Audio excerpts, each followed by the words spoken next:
if you ever had a burning question inside you about something related to spirituality, then today is a chance to ask Prabhu. He is a walking encyclopedia, literally. So if you have any questions, any burning questions from the past, today is the opportunity to ask these questions. So now I hand over to Prabhu, please. Thank you.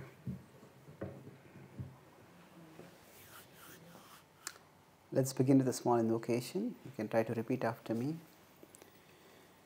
So we'll repeat a prayer. It starts with Om. So take one deep breath and then you can recite Om with me as long as possible. Om.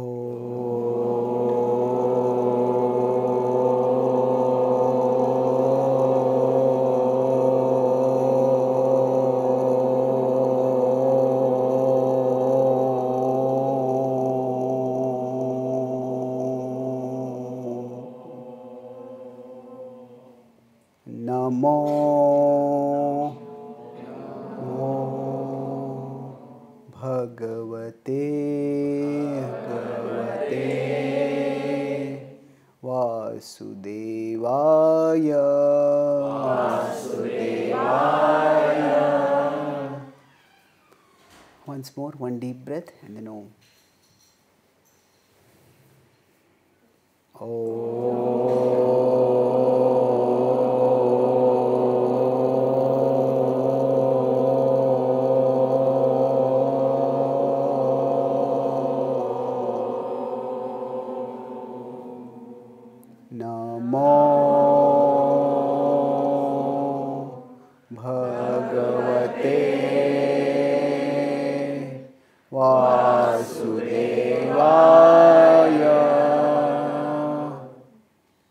One last time, one deep breath.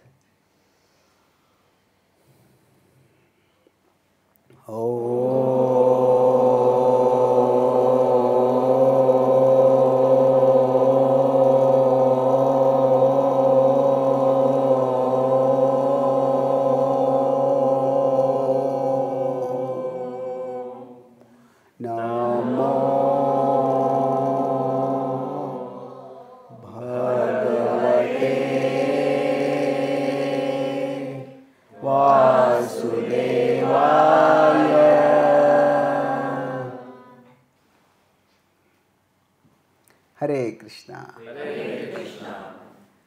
Thank you very much for coming today. And today we are celebrating the Damodar Puja. So I'll talk about this briefly and then we'll move on to some questions. So I'll talk about, and these are 3 levels. I'll be using this as a whiteboard. You can write something. So I'll talk about first the significance of festivals themselves. Then I'll talk about the significance of, say, devotional festivals. And then I'll talk finally about the particular festival that we are celebrating today. So now in the Vedic tradition it is said, Manavaha Utsavaha Priyaha. That we all like things that get us out of the monotony of life. So we often try to create festivals. So for example, people work hard throughout the week and then they want to enjoy the weekend. Why? Because we need a break. In the Bhagavad-Gita, Krishna says that Yukta Ahara Viharasya, that we need recreation, Vihara. So festivals offer recreation. Now recreation, sometimes it is used to mean just entertainment.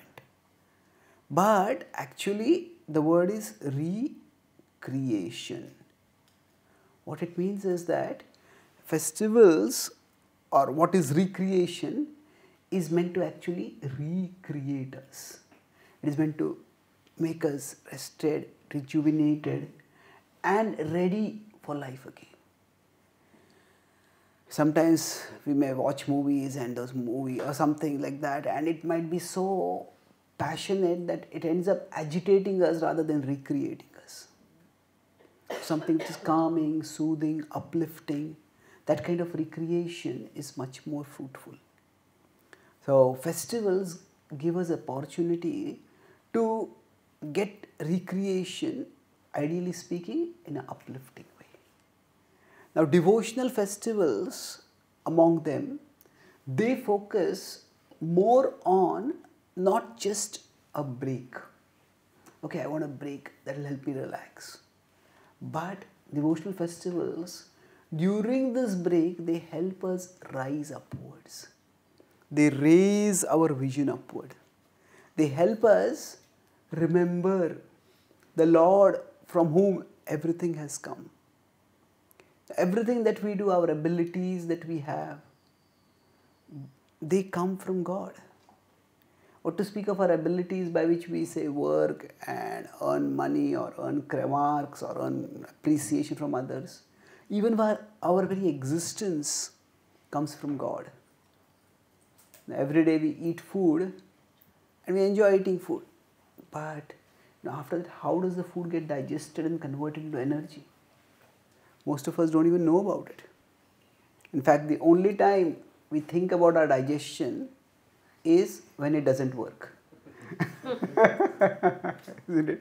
So, God gives and forgives, we get and forget.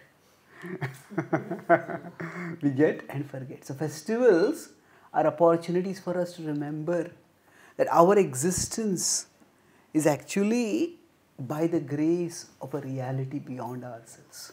So, devotional festivals, what they do is they connect us. If we are, as human beings are here, devotional festivals connect us with the divine. And the divine connection is the heart of the festivals. Now, these festivals have many things. So, for example, when we have Diwali as a festival, this is a social occasion. We meet with our friends, we prepare food, we blow firecrackers. But along with that, it's the idea that there is worship, there is devotion, which is what is the heart, and it uplifts our consciousness. Now, for devotional festivals to be effective, there are two elements that are important. There is the cultural or the practical element, and then there is the philosophical element. Okay, why are we celebrating this festival? If we don't know that, then it just becomes fun. It's like Christmas in the Western world is probably the biggest festival. But for most Christians, Christmas is more about Santa Claus than about Jesus Christ. Because the significance is often forgotten. So for something to be spiritual, spirituality has two aspects to it. One is philosophy and the other is the practice. The practice can be called by various names. It can be the culture, it can be the religion, it can be the tradition. But all these are meant to be a part of the practice. So, in this sense, spirituality actually is like science. In science, we have two distinct aspects. There is the theory and then there is the experiment. But the theory enables us to have some propositions about the nature of reality. And the experiment helps us to either prove or disprove it. So similarly, philosophy is like the theory in science. Philosophy tells us certain propositions about the nature of all of reality, material and spiritual. So for example, philosophy tells us that we are all souls. We are all at our core spiritual beings. We are all parts of God. Tells us that in loving God, we can find the greatest peace, the greatest joy. Then, okay, all this is philosophy. How do we know whether it's true? That is what comes with the practice. So, for example, when we come in satsang, when we do some puja, when we do some kirtan, when we hear some katha, we experience some peace, we experience some joy. That peace, that joy, that in one sense is a pointer to the philosophical truth. It's like the confirmatory test.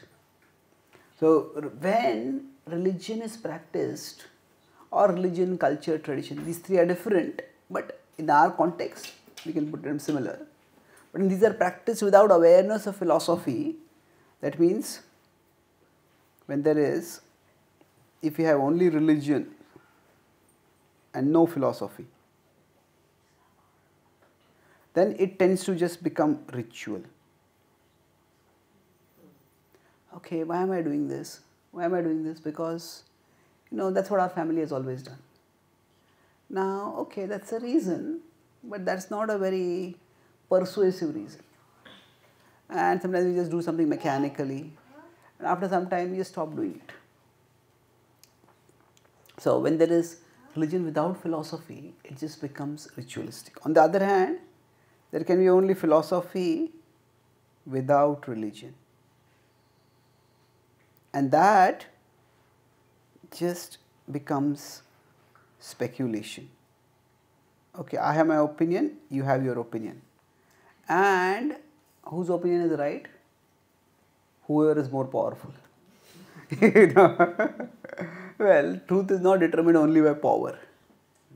So then philosophy, if it's only philosophy, then there is no way to actually know whether the philosophy is right or wrong. So actual spirituality is like somebody is doing an experiment, but they don't know the theory. Why am I doing this experiment? It's just pointless. Somebody has a theory, but there's no experiment to prove it. What is the use of that? So philosophy and practice, when both come together, when there is religious practice, there is cultural practice, there is traditional practice, when both come together, then that leads to transformation. That uplifts our heart, that fills our heart with positive spiritual energy. It flushes out the negativity from within us and brings us closer to God, brings us closer to our core self as souls, and brings us closer to each other in a spiritual bond of love. That is the transformation that happens when we have both religion and philosophy together. It leads to transformation. So now, so this is the significance of devotional festivals. And then I'll talk specifically about the festival that we are celebrating today, that is Damodar. So in this festival, the cultural part is that we do kirtan, we sing a particular song, and then we offer a diya to the Lord. We offer a lamp. Now in Diwali, we light lamps and we keep those lamps lit around us. So the idea is that those lamps were lit to welcome Lord Ram back when he came from his Vanvas, from his forest exile. Now here in the Damodar Lila, when we offer the lamp to the Lord, the lamp represents our heart. That we want to light our heart with wisdom, with love, and then we want to offer our heart to the Lord. So there are two distinct acts. One is lighting the lamp and the other is offering the lamp. So similarly for us, the lighting of the heart, that happens with wisdom, with devotion. When we understand that I am a part of God, that I am meant to love God.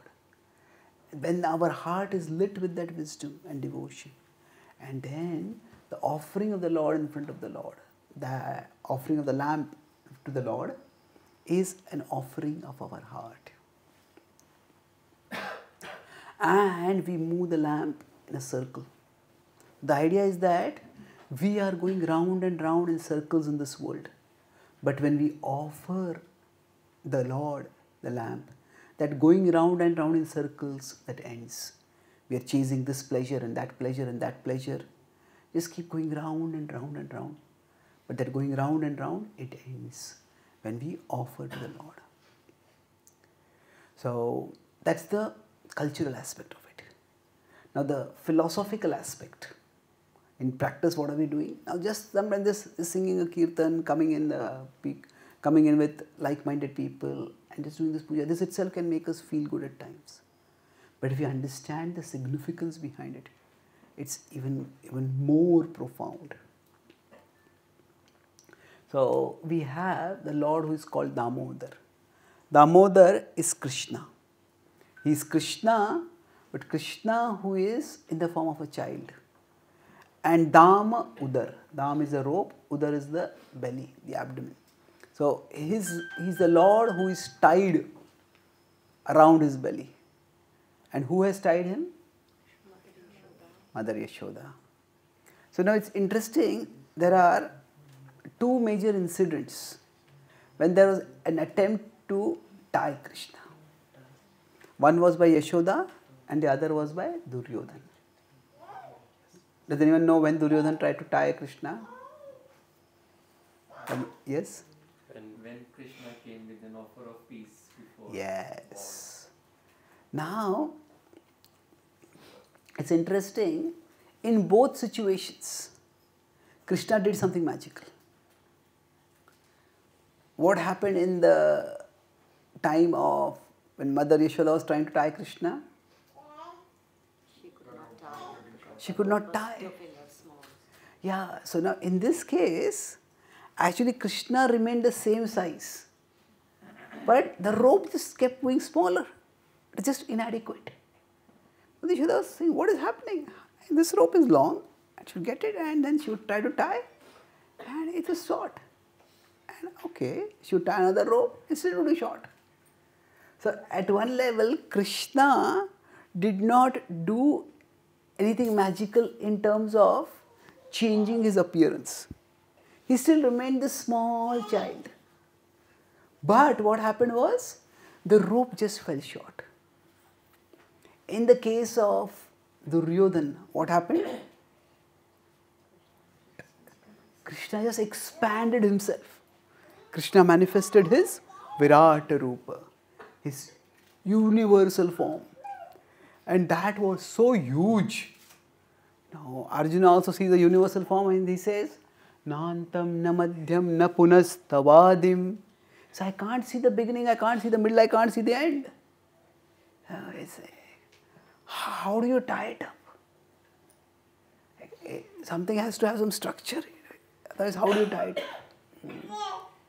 Sometimes you are reading a book and it starts the sentence and you go to the end of the page, there is no full stop. You know, okay, what is going on? How do you read this? How do you make sense of it? So, okay, there has to be a beginning, there has to be a middle, there has to be an end. So, Duryodhana just couldn't find any way to tie Krishna. So, Krishna was just so overwhelmingly huge at that time. And then Duryodhana just gave up. And when he gave up, then Krishna very nonchalantly withdrew his universal form, came back in his normal form and just walked out. Now interestingly, Yashoda tried to try Krishna and she couldn't. And she kept trying and she kept trying. And she eventually succeeded. What happened was, she was able to tie Krishna. So Yashoda was successful, Duryodhana was not. From a material perspective, Yashoda was just a cowherd woman. And she had also had Krishna when she was a little older. So she was not in the agility of youth or having a lot of strength. And yet she was able to tie Krishna. Duryodhana was a warrior. He was an extremely powerful warrior. And he had an entire army with him. He had got his elite squad to be ready to arrest Krishna. And he was thwarted. So this particular song that we sing, Damodar Ashtam, says, Sthita Graiva Damodara Bhakti Baddham. Krishna is bound by love. Krishna is God, but he does not delight in his godhood. Krishna is God, but his joy is in reciprocating love. And for the purpose of reciprocating love, Krishna sometimes conceals his divinity. If somebody is a very powerful, say, powerful politician, a powerful business person, and then everybody is in awe and reverence with them, that's fine, because they're so powerful. but they need a place where they can just be themselves. They can just lower their guards and lower their profile and just be normal, just be human. So Nara Leela Kaivalyam, the ultimate reality, also desires normal loving relationships. And therefore, in the spiritual world, in his home where he is performing Leela, Krishna does not act as if he is God. He acts in a way that will be appropriate for the reciprocation of love. He is God, but he conceals his godhood. And so with Mother Yashoda, she thinks that he is just my child. So, for her, Krishna becomes like a child, although he is God. Now he has shown he is God by showing how no rope is enough to tie him up. So when Mother Yashoda finally ties him up, it's not with a physical rope, it's with a devotional rope. It's with a rope of love. On the other hand, Duryodhan tries to arrest Krishna with physical prowess. And his physical prowess is formidable. Yet it is no match to Krishna. So here Krishna shows how he is a God who is conquered by love. And he cannot be conquered by force. And it is that vision of God that the Bhakti tradition considers most special. Yes, there is God who is up there high in the sky and we are meant to worship him. With respect to God, there are two distinct aspects. There is his greatness, which in Sanskrit is called as his Aishwarya. And then there is his sweetness, which is his Madhurya. Now his greatness, when we understand it, that brings submission. Like, oh, he's so great, he's so powerful. I need to submit to him. I need to be ready to do his will. And when we understand his sweetness, how although he is greater than the greatest, he, for reciprocating love, takes on roles like a small child. He lets himself be tied by his mother. That invokes affection.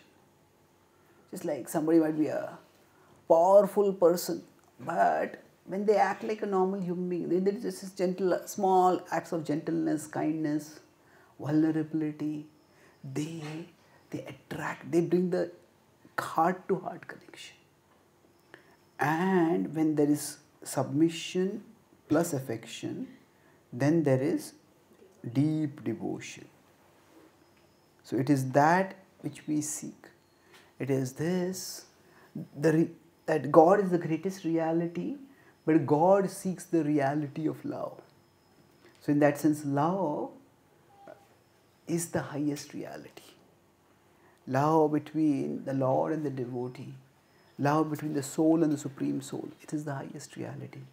And it is that reality of love that we are celebrating in this festival of Damodar Leela. It is that love alone which can satisfy our heart to its fullest. Yes, we seek love through our various relationships in the world, and they can offer us joy. And sometimes in seeking the love of the world, we are ready to give up everything. So, and yet this love is like a drop. If a drop can attract our heart so much, how much more will the ocean attract? Yat yat vibhuti matsatvam shrimadurjitameva va tattadevavagachatvam mama tejo amsha sambhava. Everything attractive in this world manifests a spark of the divine splendor. So even love manifests a spark of divine love.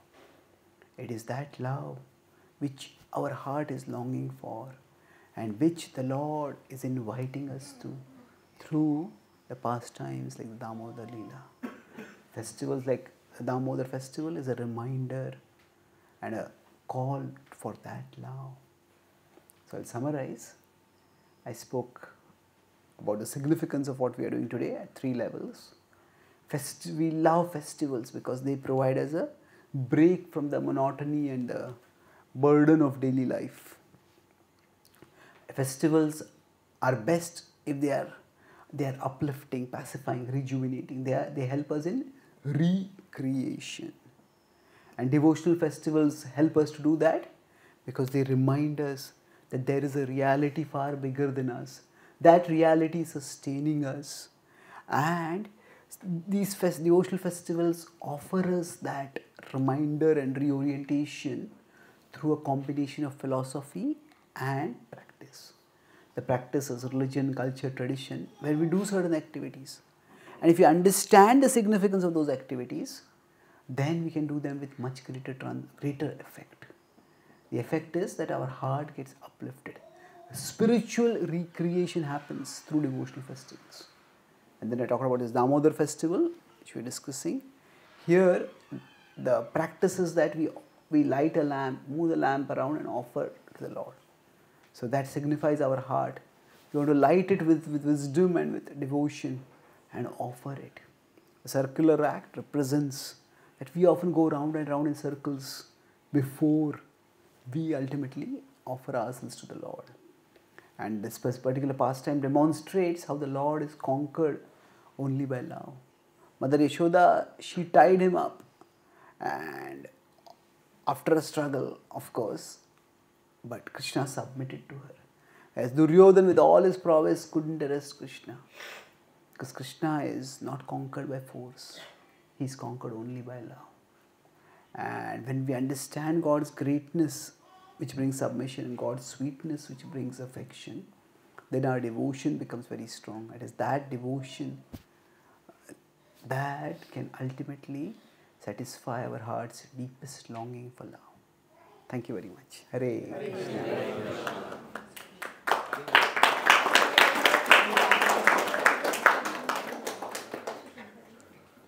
Now is the opportunity for everyone to ask any questions you may have. Now or throughout your life, you had any questions you want to clarify, please feel free. You can raise your hand and ask a question. Hare Krishna, Prabhu. Yes, Prabhu. Prabhu, I have a question around the Krishna Leela itself. When Krishna came as Damodar and the Damodar Leela was performed, what was the significance of performing that Leela per se? Besides showing what was he trying to project at that point in time with Yashoda Maya? What did she feel? What did she realize? Did she have any realization at that point? Because she was the mother of Krishna. See, and when she was trying to tie up the rope, the two fingers were falling short. Did she realize anything at that point in time? yes. How it is that for the Vrajavasis, like Mother Yashoda, they at one level know that Krishna is God. But that knowledge is overshadowed by their love. It is like the stars are there in the daytime also, in the sky. But the sun is so bright that the stars can't be seen. So like that, the knowledge of God's greatness is like a star. But their love for Krishna is like the sun. So normally their love is so great that they just don't remember that Krishna is God. But that doesn't mean that they are ignorant. It is just gone in the background. However, in times like this, it sometimes comes to the forefront. So Mother Yashoda started thinking, oh, my son is very special. Initially thinking that, why is this rope so short? Why is this rope so short? And just let's try to add more rope, add more rope, add more rope. So often when we face problems in life, our first attempt is just to solve it at a material level. Okay, let's try this, let's try this, let's try this. But when it was just not working, initially she was a little annoyed. Then she was exasperated. But then she started thinking, okay, this Krishna, always something wonderful seems to be happening with him. You know, there are demons that come to kill him, and he just seems to be playing around and the demons end up dead. So my child is so special. And as the thought of his speciality comes in, her appreciation from that same event, an initial annoyance or frustration that moves towards appreciation. This Krishna is so wonderful. It's at that time that it's almost like the star shines a little bit. She becomes aware Krishna is God. But her love is so great, and Krishna has many people who worship him as God. But Krishna has only one person who considers him as her child. And Krishna values that much more. So that light comes up of the star, but it comes from only, Krishna is, Garga Muni has said that Garga Muni was the person who performed the Namakaran of Krishna.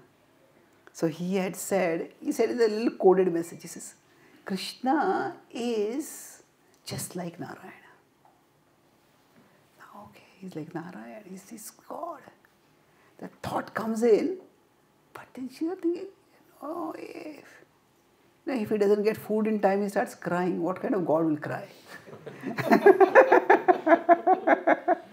And immediately, that thought goes out of her mind. So she just gets appreciation of the speciality of Krishna. Now the thought of the divinity of Krishna, that just comes for a very short while and goes away. But Krishna, when her mood changes to affection, then that's when Krishna agrees to let himself be bound. Thank you. Okay? Thank you. Yeah. Why did God create us? Why did God create us? Well, firstly, God never created us. We are all eternal. God is eternal and we are eternal. So we could change the question to not why did God create us, but why do we exist? So creation indicates the idea of a beginning. But there is no beginning. God is Anadi and we are also Anadi. Anadi means beginningless. Now, why do we exist? Existence is for the reciprocation of love. That we all long for happiness, and the greatest happiness comes through the reciprocation of love. So, sometimes, suppose we have no food, then we go out in search, some hotel, some friend, where we can get some food to eat. But sometimes we have so much food that we go out and search for some friend. And I want to share the food with that person.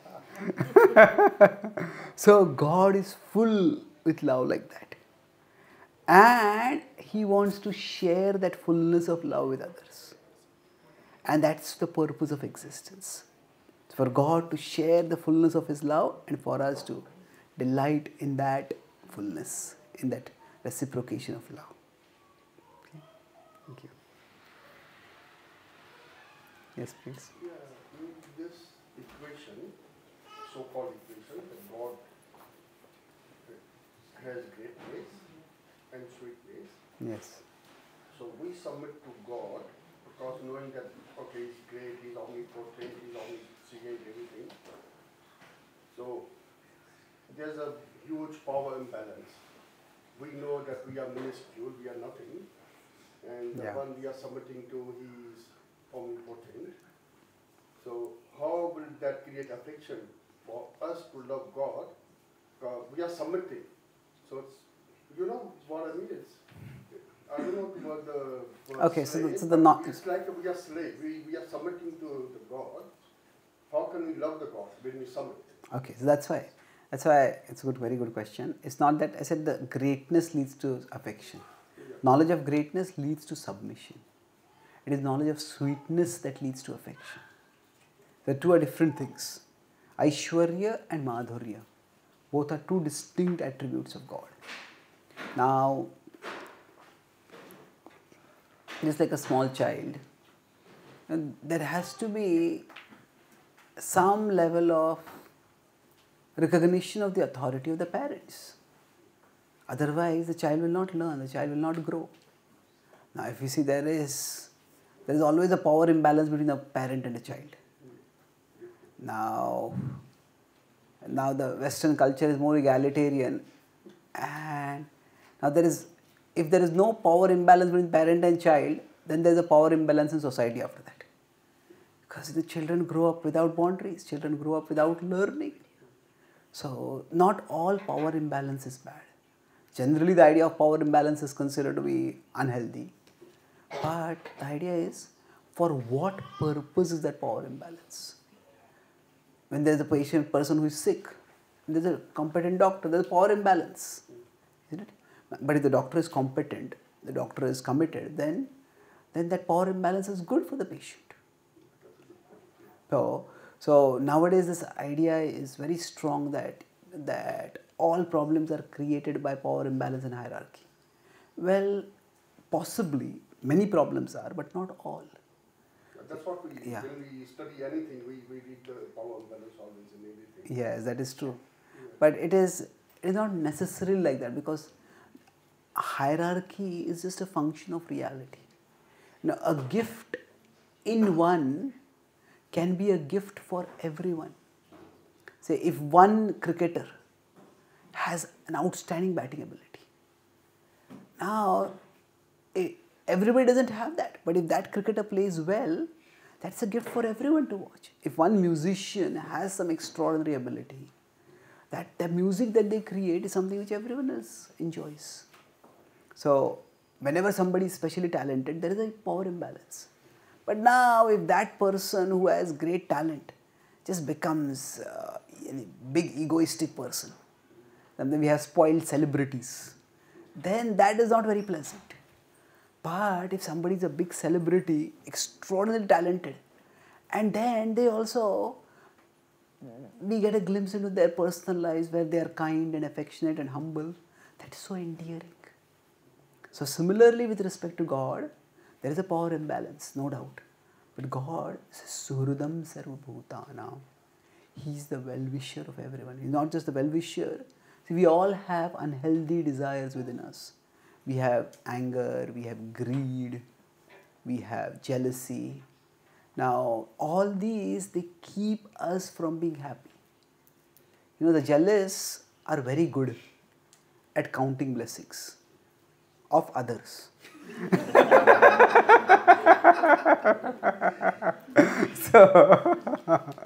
And they're very good at counting blessings of others and discounting their own blessings. So now, these things keep us from being happy. But when we go towards God, when we worship God, when we chant His holy names, these things are called anarthas, impurities, they get cleansed from our heart. So God is not just our well-wisher, He is also a benefactor. He doesn't just wish good for us, He can actually do good for us. So in that sense, that power imbalance is for our good. However, it goes beyond that. In the highest domain, the power imbalance gets inverted. Where you see Yashoda is actually controlling Krishna. Radha with her love controls Krishna. So God submits Himself to the other side of the power imbalance because love is what He is looking for. So that's why that sweetness comes when God subordinates Himself. So initially for us to become cleansed of our impurities, we do need to submit ourselves to God. But as we become purified, then that relationship with God, okay, what happened? It's almost like the relationship with God, initially it is highly hierarchical. So we are here, the devotee is here, God is here.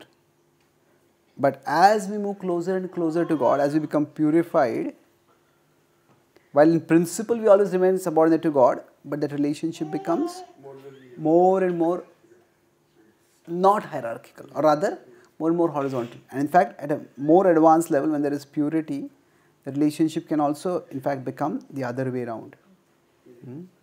Where this devotee like Mother Yashoda is higher than Krishna. That is also, now that is not a philosophical reality. God is always God. But within the domain of Leela, God subordinates Himself. Thank you. That's a good explanation. And then one more thing I wanted to ask you. You said that when we do the puja, we go round and round. So is it thought that because the energy moves in circles, when we do the puja, we go round, we are actually creating the energy in that environment that we are doing puja or whatever devotion we are doing. So it's a creation of energy by doing that ritual. See, every ritual has multiple significances, multiple explanations. So, when we talk about going round and round, so we can say that if the idea is that it's creating energy, then let's create more and more energy, let it go round and round only. Why put it down, isn't it? So if the idea is that we are offering to the Lord, then why move it round and round? Just offer straight to the Lord, isn't it? So the point is, every ritual has multiple explanations, and depending on the context, a particular explanation is emphasized. Okay, thank you. Yes. So with like if once you get purified, your relationship with God goes up. What if you get like what if you get like bad? Will your relationship go like with God go down? Like It will change again to the same level. Yeah. Yeah. See, God never stops loving us. It's a very nice question. If we do something bad or if we become bad, it is not that God stops loving us. It is rather we stop perceiving the love of God. We stop seeing the love of God. Like the sun is always giving light. But if we close our eyes or if we go into a deep dark dungeon, then we can't see the light of the sun. Similarly, when we start doing things which are bad, which are harmful, then we are basically closing our eyes to God's love. Just like say somebody becomes very greedy. Then what happens is that greed fixates their vision on just one particular thing. Oh, I must get this, and if I don't get this, I'm extremely unhappy, I'm frustrated, I'm enraged. So similarly, so that's when that happens to us, there may be the dozens of blessings in our life, but because that one thing is not there, we just can't perceive how God is good to us, how God has blessed us. It's like you are a child, but you can also understand this. Sometimes what happens is a child wants a particular toy, and the parents may have given lots of things to the child, but the parents say, okay, not now, and the child feels, my parents don't love me at all. Now, the parents do love the child, but what has happened is the child has reduced his or her vision to just that toy. So like that, when we do bad things, why do we do bad things? Because we desire something very strongly, or we desire to avoid some trouble very strongly, whatever it is. But when we do bad things, our vision gets caught in that one small thing, and that blinds us to God and His love. So it's not that God sends us away when we do bad things. Rather, it is our actions only take us away from God when we do bad things. Okay? But I mean like with Ram and Ravan, like how Ravan like kept fighting Ram and stuff. So yes. So what is the question here? So like, will your relationship with God go down if you like try fighting God? That's a good question. See, Lord Ram gave Ravan many opportunities to peacefully settle the situation. Although he had done a great wrong by kidnapping Sita, Lord Ram said, just return her and we'll end this. He refused. And that's why the war was inevitable. Now, after finally Ravan was killed, then there was a time, the war was over now, then there was a time to perform the last rites. I mean, after somebody dies, then we perform the last rites for them so that that soul can go to the next destination peacefully. So when Vibhishan was Ravan's brother, and he said, Ravan was such a vile creature. He was such a terrible person, he offended you so much. I don't think he deserves even the last rites. I don't want to perform those. And Lord Ram said, the soul is always pure. In this body, he has done terrible things and he's been punished for that. But now, his soul deserves to be freed so that it can go onwards. And he may have failed in his duty, Vibhishan, but just because he did something bad does not mean you should do something bad to him. Now that this chapter is over, his life is over, you don't fail in your duty. So my point is that Lord Ram did not continue his anger toward Ravan after Ravan's capacity to do wrong had stopped. So when Ravan died, the soul didn't die. Ram had no hatred toward Ravan. Ram only wanted to stop the wrongdoing. And once that wrongdoing was stopped, he says, he's still the well-wisher of the soul to help him move ahead. Does it answer the question? Yes. Thank you. Good question. Prabhuji, I had a question. Yes, please. Hare Krishna. I just wanted to, I've heard this before, but I'm not sure, it's not clear to me. How did Krishna disappear after the Mahabharata? Yeah. How did Krishna disappear? When the Lord comes to this world, that is called Leela. Leela. Leela. Now, Leela basically means it is like a play or a drama. God is always God. Just like somebody might be a millionaire or a billionaire. But then when they are with their family and friends, they might perform a drama. And in that drama, that billionaire might play the role of a beggar. Person say, oh, I have not eaten for 3 days. They have eaten 3 times on the same day. But when they are playing that role they enter into that role. And everybody enjoys that. So like that, Krishna is God at home. And he performs pastimes. So now within his Leela, there is reciprocation of love, which happens like I was talking about. But the Leela has multiple purposes. One of them is to attract the hearts of those who are devoted to him. But there's another purpose. Everyone has doubts, but those who want to hold on to their doubts, God lets them hold them on to those doubts. What he means is that he gives them, if somebody wants to believe in him, God will give reasons for that person to believe in him. If somebody wants to disbelieve in him, God will give them reasons to disbelieve in him. So, one such reason that is provided by God is this disappearance pastime. That is called the Asura Mohan Leela. Those who are of Asuri Pravritti, they become deluded by this pastime. So basically, now this is the background. The specific incident is that after the Dwarka was more or less taken into the water by the rising of the water from the ocean, after all the Dwarkavasis had disappeared, then Krishna decided to sit in meditation. And while sitting in meditation, was sitting cross-legged initially, then he just stretched out his leg. And that time when his leg was stretched out, a hunter from nearby shot an arrow. And that arrow hit his leg. And then the superficial understanding is that because of that arrow wound, Krishna died. But even for ordinary people, a bullet hitting the leg doesn't really turn out to be fatal. What to speak of an arrow hitting the leg for Krishna? Krishna was a person who had fought against great demons. Krishna was a person who had been the charioteer of Arjuna, and the hundreds of arrows that had come towards Arjuna, many of them had hit Krishna also.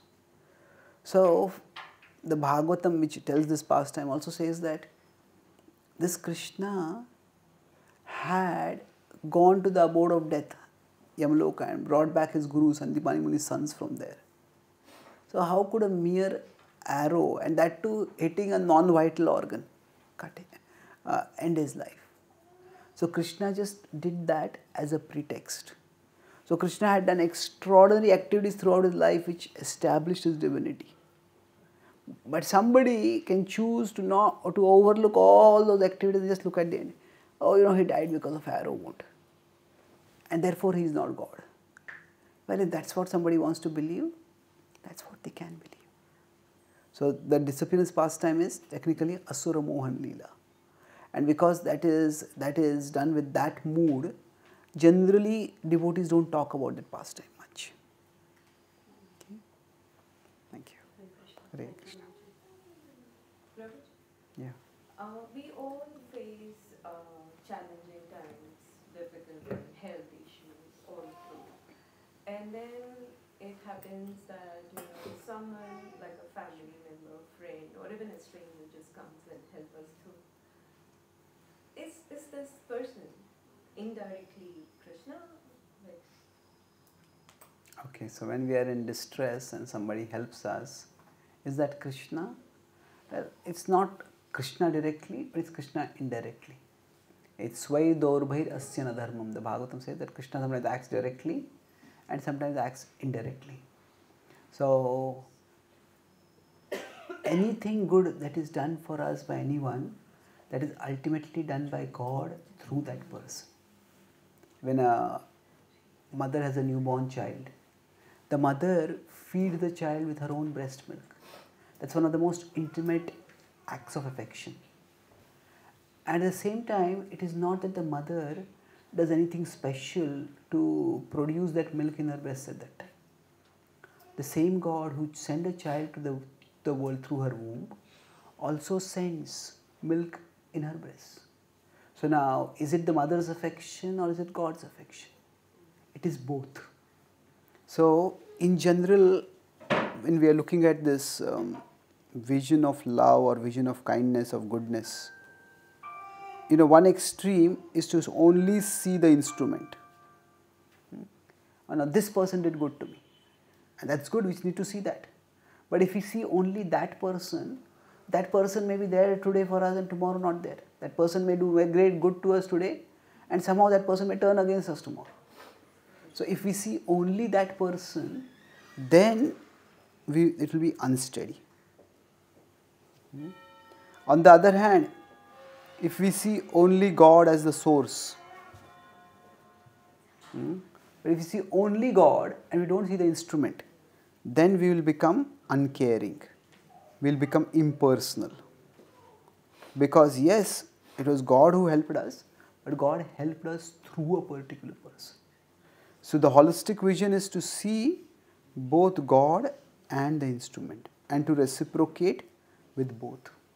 So we have our dharma where whoever has done some good for us, we try to reciprocate.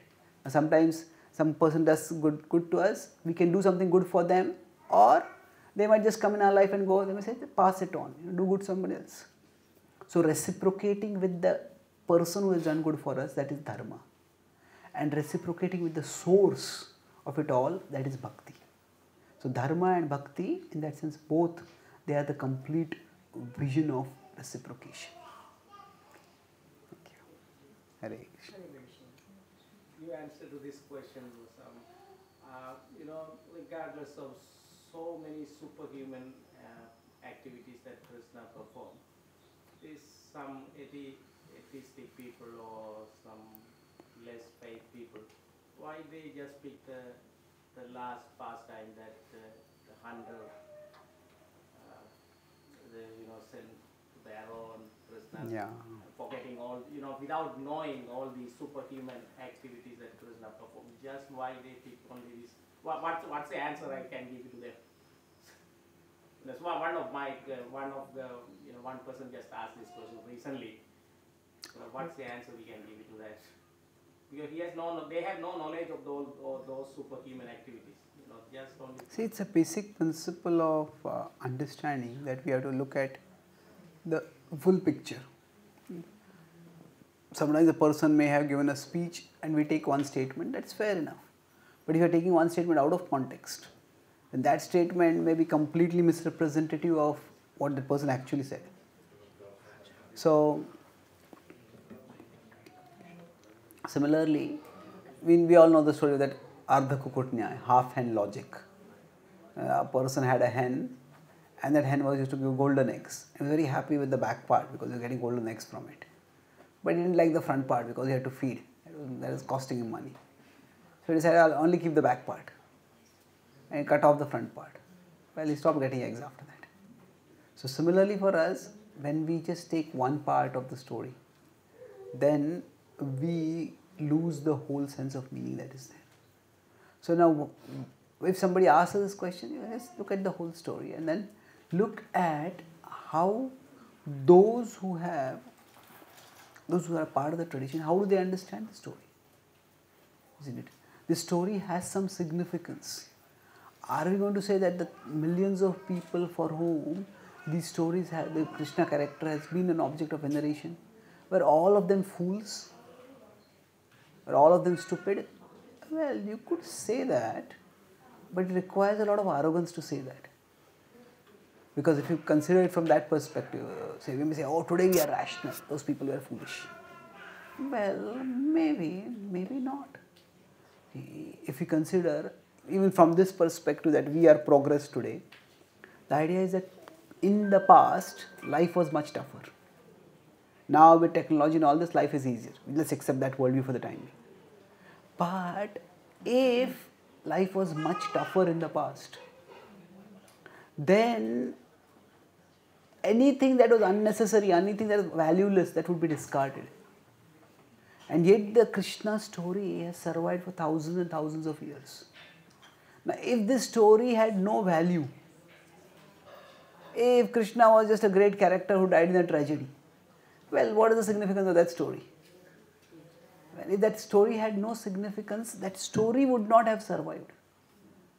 For generation after generation, people told this story even through toughest of times because it had some significance for them. So what is that significance? To understand that, we needed to look at the people who value the story for its significance. Otherwise, if we just look solely from the perspective of outsiders, then we are missing out on the significance of the story.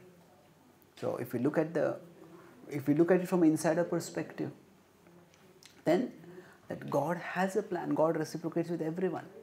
If you want to be theistic, God will help you to be theistic. If you want to be atheistic, God will let you be atheistic.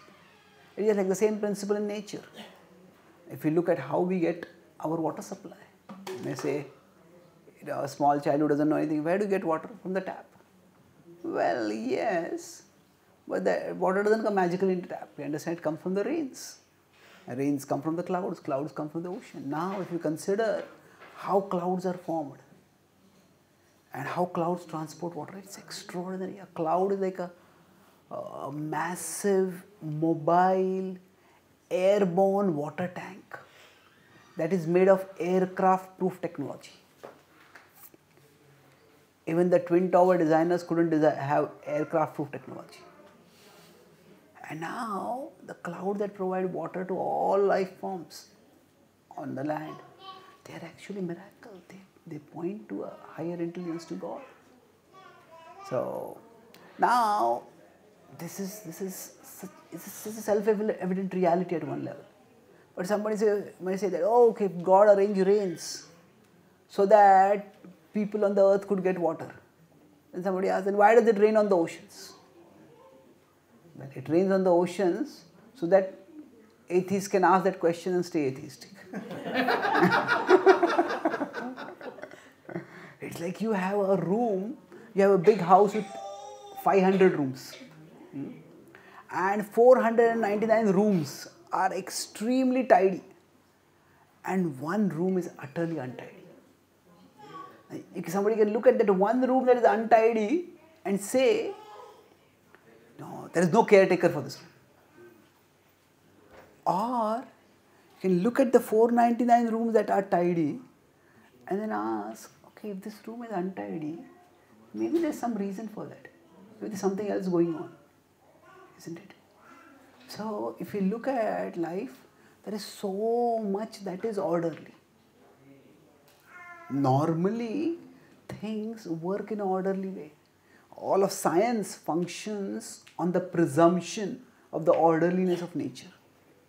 That a cause will lead to an effect. And not just some cause leads to an effect, but the cause-effect correlation is mathematically predictable and mathematically calculable, mathematically precise. So there is a cause-effect connection throughout the universe. There is a predictable order to the universe. And then when there are certain areas where it's not there. So either we fixate on that or we try to say maybe there's something more going on here that I am not seeing. So that's just an open-minded approach can help us to appreciate Krishna Lila and to go beyond those aspects of Krishna Lila which may cause some doubts. Okay. Thank you.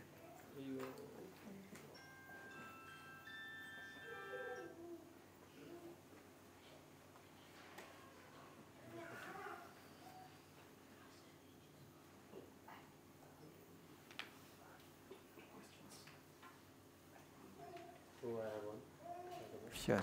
So, what is the purpose of Bhagavad-Gita, and why still Krishna has said Bhagavad-Gita, but still so many people haven't even read it or not even interested in reading Bhagavad-Gita?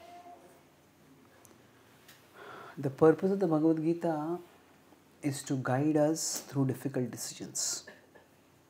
It is a guidebook for life, but essentially it is a guidebook for decision making amid difficulties. Our life is determined primarily by the choices that we make.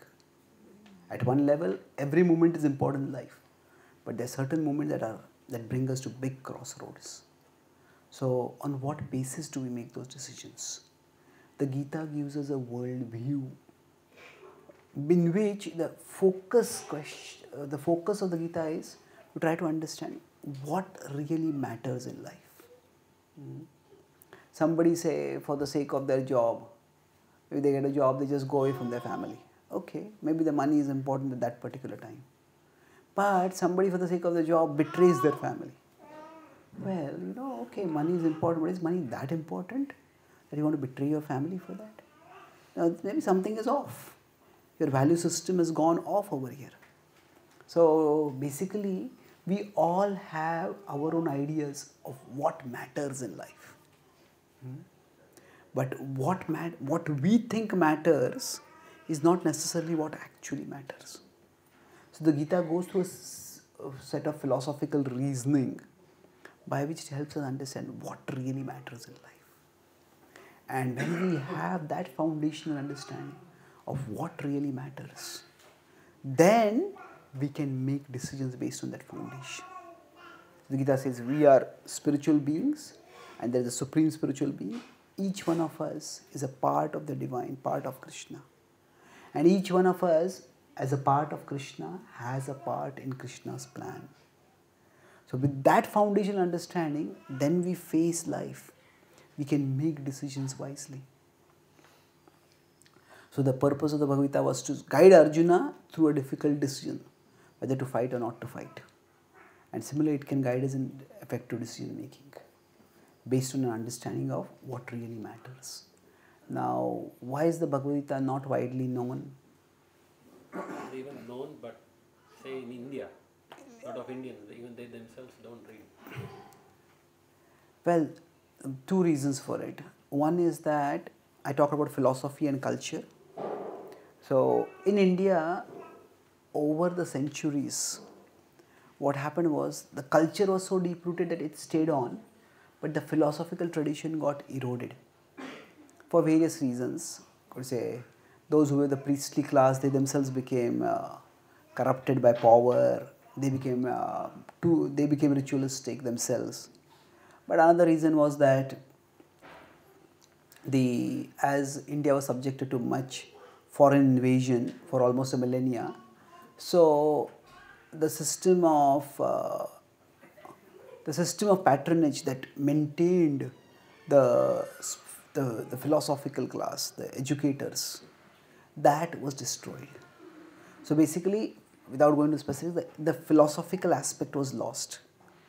And that's why the Gita is seen as the official Hindu book of piety. Or you should have your Gita at your home. It's like people take Bhagavad Gita as it is and then keep it as it is. So, it's just seen as a book of piety because its practical significance is not known. In my childhood, I memorized Gita verses and I got some prizes for that. I was very happy. But I had never even thought of asking, what does this mean? Or even if I knew what it means, the translation, what does it mean to me?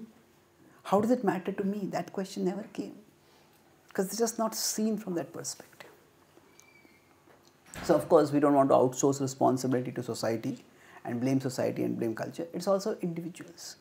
See, we live in a world where there is constant propaganda that the immediate things are what matter the most. The material things are what matter the most. They matter, no doubt. But does something matter more? Krishna himself says in the Bhagavad Gita that not everybody will appreciate the ultimate spiritual reality. Manushyanam sahasreshu. But at the same time, the Gita offers something for people at different levels.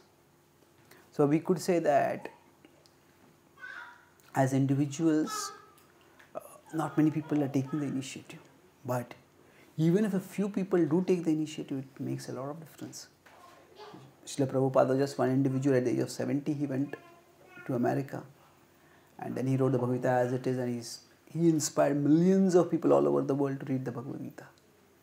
And each one of us, if we just dive into its wisdom a little bit, especially we approach its wisdom in the association of those who are trying to live the Gita, then we'll find it will benefit us so much, and then we can share that benefit with others. Prabhuji, I have a question. Yes, please. Is it necessary to read the Bhagavad Gita to understand about it? Because there are so many medias now, such as podcasts or videos, where you can get the knowledge about Bhagavad Gita. Are these platforms not as important or significant than reading a book? So, important point is to connect with the wisdom. So, we could connect with the wisdom by hearing, by reading, by watching. All ways are fine, as long as the important point is we connect. Now, if you look at the history itself, the oral tradition was always much more widespread than the written tradition. Because before a few hundred years ago, books were not very easily available also. So, wisdom was generally passed down through the oral tradition. Books had to be written very mechanically on leaves and they had to be preserved. So, books were primarily written by scholars for scholars. And so, very few copies of books would be there. So, yes, the oral tradition is much more important. So, when we say the Bhagavad-Gita, it does refer to the physical book, but it refers to much more than the physical book. It refers to the wisdom. And it's important to have the physical book because that uses a tangible reference. But the understanding comes not just by reading the Gita, but by hearing the Gita, discussing the Gita. So, the oral tradition is equally important. And of course, now you could say the digital tradition, which is there. Now, we can hear talks, we can watch talks, but I would say if in terms of a hierarchy, coming for live programs where we can interact and learn and discuss, that is the highest. Then beyond that, there could be other moments. We could read ourselves and learn, we could hear and learn, we could watch and learn. The important point is to learn. Okay, thank you. So, thank you very, yeah, okay. Yes, please. Arushi wants to ask. Arushi? Yes, please. Oh, my question was just that how does the path differ if you're like, I don't know how to ask. Say like if you're doing more things that would be considered not wrong, but like that the Bhagavad-Gita says like not to do, such as like eating, not being a vegetarian and like consuming like alcohol and stuff. So how do you still go on the path to going to the spiritual world? Okay. Just adding on to this question, when you said devotees are here and the God is here and we have to purify ourselves, can you also add on with the same question, what are the things we can do to purify ourselves and the things not to do? Okay, thank you, good question. So, the first part is that the God's love for us is unconditional. Now, whatever we do, God accepts us. Now, there is a difference between accepting and approving. Normally parents will always love their child, but that does not mean they will approve of everything that the child does. So, it is not that we have to earn God's love, and it is not that we lose God's love ever. God's love just flows from us towards us always. It flows towards us always, irrespective of whatever we do. Okay. Now, as far as our choices are concerned, that if someone is doing something which is now with respect to say eating meat, for example, now somebody may say it's just a dietary choice. Yes, at one level, but another level we are involved in killing of life, killing of animals. We say when plants are killed, well, not always. Fruits just fall off the trees. Crops, if you don't cut them, they're just going to dry, they're just going to get destroyed.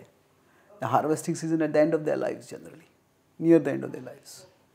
In a harvest, so in a harvest there's a mood of celebration, isn't it? If the school says that we'll take our children for expedition, where? We're going to see a harvest festival. Okay, good. Parents say happy, parents will be happy. Say, oh, we're going to take a child to exhibition, children to exhibition, to a expedition, where? To a slaughterhouse.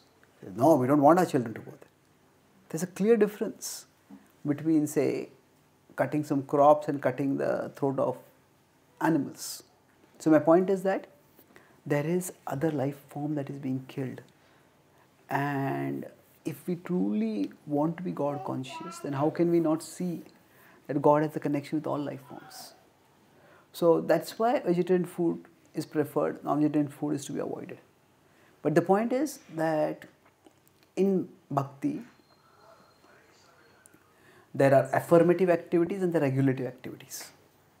There are affirmative activities that connect us with God, and there are regulative activities which prevent the disruption of our connection with God. So generally speaking, the affirmative activities are more important. So the affirmative activities, we call them as A, B, C and D. A is association, that when we come in satsang, association of spiritually minded people, that helps us grow. B is books, we study wisdom as given in the book. C is the chanting of the holy names, the japa, the namasmaran, the kirtan. And D is the deity. The deity we worship, and then in worshipping the deity we follow a diet of vegetarian food. So, but these are the more positive activities. So whatever negative a person might be doing, they can still continue doing these positive activities. And if they are doing this, gradually by this purification will happen. And as purification happens, gradually the negative activities, which are meat eating, intoxication, gambling, unrestrained sexuality, those can be stopped or decreased over a period of time. So that's how one can connect more and more with God and develop love for God. Okay. Thank you. Thank you very much. Shri Krishna Bhagwan ki jai. Srila Prabhupada ki jai. Gaur Bhakta Vrinda ki jai. Gaur Premanande.